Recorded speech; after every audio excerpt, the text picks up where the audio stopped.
दुर्गा द्वात्रिंशन्नामावळि।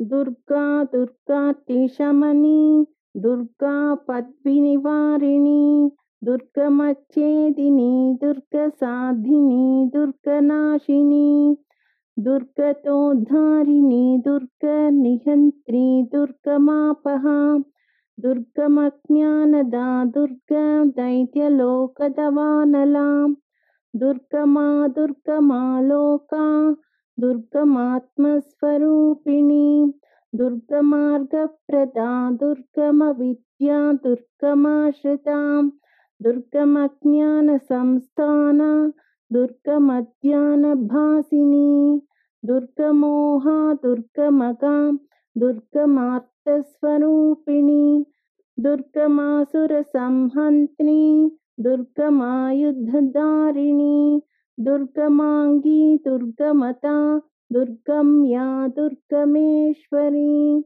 दुर्गभीमा, दुर्गभामा, दुर्गभा, दुर्गतारिणी।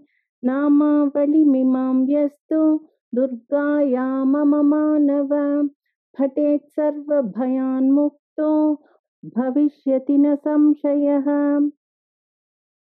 इति दुर्गा द्वात्रिंशन्नामावळि समाप्तम्।